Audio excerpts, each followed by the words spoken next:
LPC2148 ARM7 based I2C interface. Objectives: to learn I2C protocol and interface I2C with EEPROM. Outcome: you are able to understand I2C protocol and able to interface LPC2148 with EEPROM using I2C.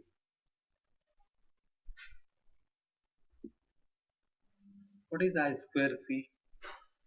It is basically a two-wire interface. It's bidirectional. It's communication link between IC. It's synchronous protocol. Now this is the waveforms related to I2C. Two signals are there. One is the SDA serial data and another is the SCL serial clock.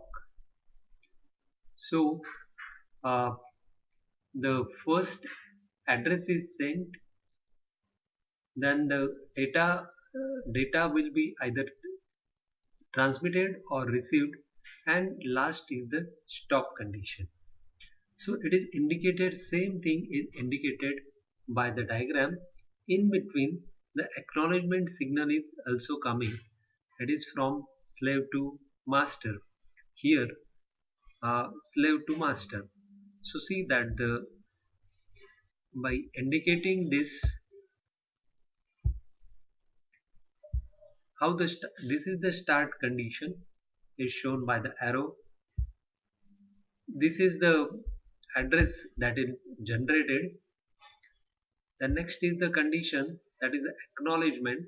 It is now, in this case we'll consider it is from slave to master. Then it is the read write bit.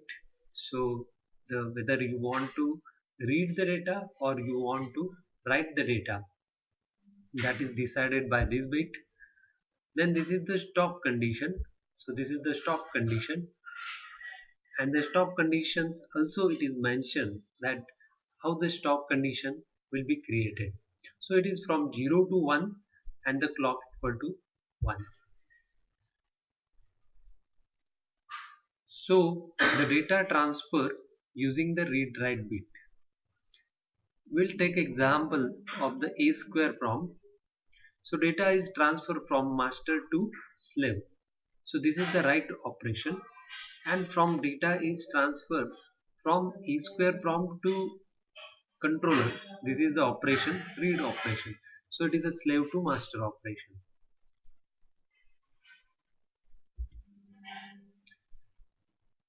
So first we'll see here the data write operation. Data write operation, in this case slave will be receiver. So first start bit, then the address of the slave, then the write operation, acknowledgement from the slave, again maybe the address, uh, then acknowledgement, then data, then data, like this way the data is written, and here the acknowledgement from the slave it is coming, and the last bit is nothing but the stop bit. So this is the type of the data write operation. Next is the data read operation. So in that case the slave is transmitted.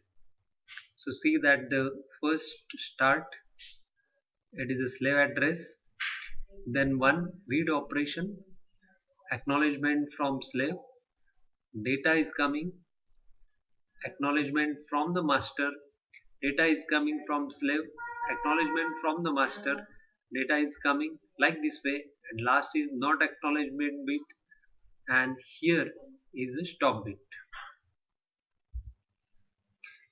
So these are the LPC2148 I2C registers. First two registers are related to control. For making the bit of control register to be 1, or making the bit of the control register to be 0, for these registers are used.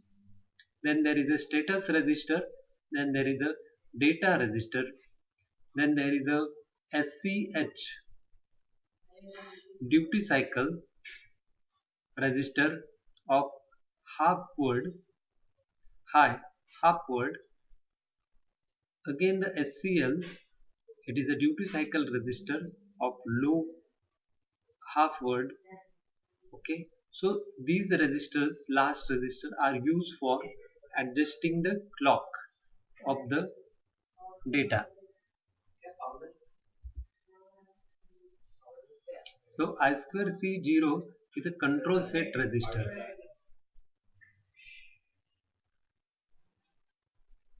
The signals are: A is the acknowledgement bit.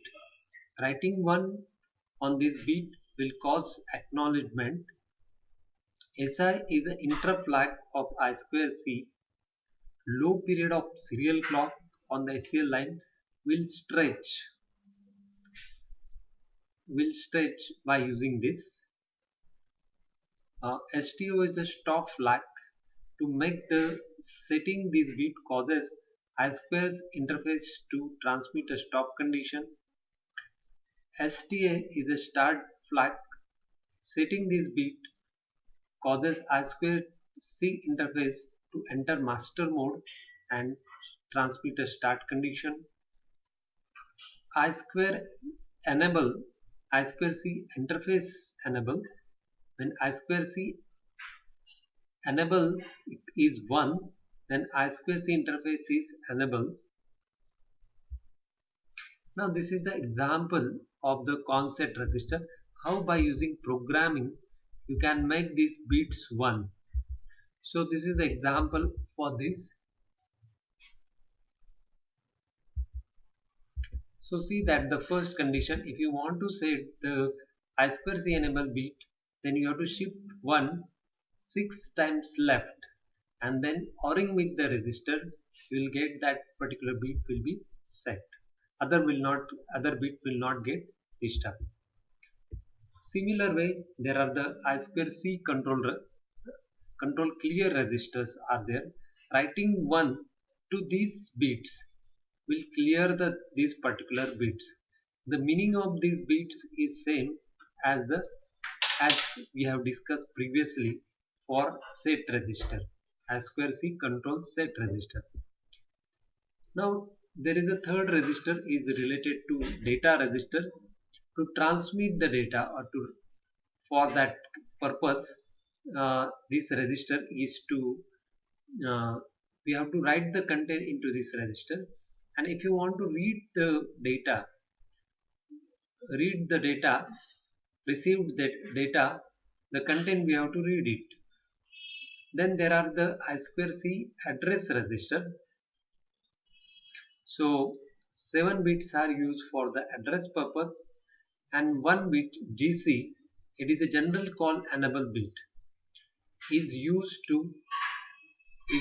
for I2C to recognize during the general call.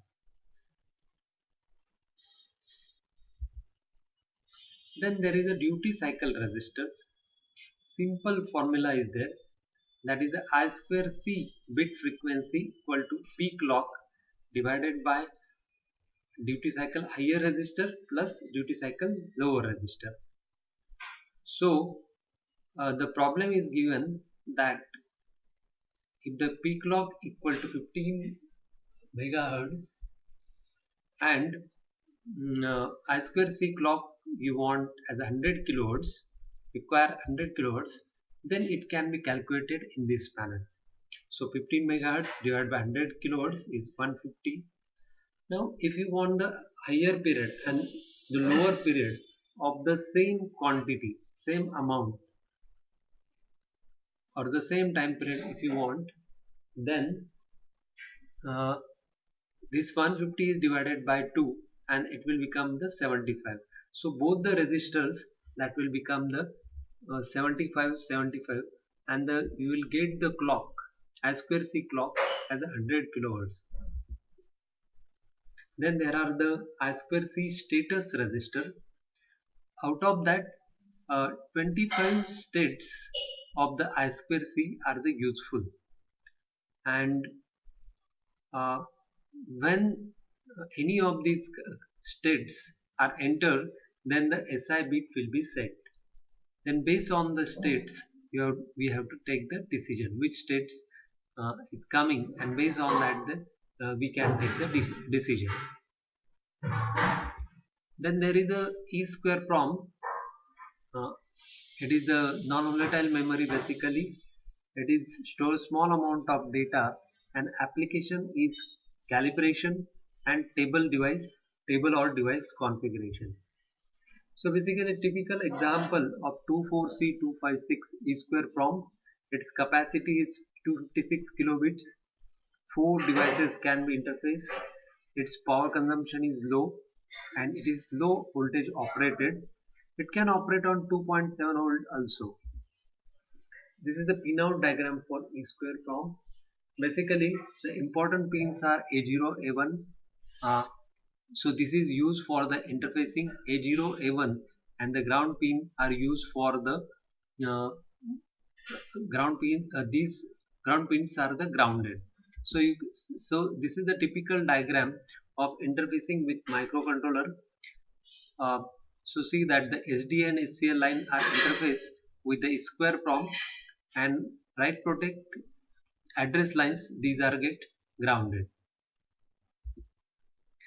So three types of operation using I2C are possible. One is the read using E square PROM are possible. One is the read operation, write operation, and erase operation of E square PROM. So this is the typical interface with the ARM7. So typically these both the pins are used, SCL and SDA. Same interface is shown using the LPC2148. So again the SCL and SDA lines are used, and it is interfaced with the SDA and SCL lines of the processor LPC2148. Other A0, A1, A2 and write protect pin, these are the grounded. So this is the interface for this. Okay, anyway, we have seen the interfacing of E square PROM and LPC2148. Next lecture, we'll see the programming of is how to read and write bytes into the E square PROM, and how we can write down the program using LPC2148.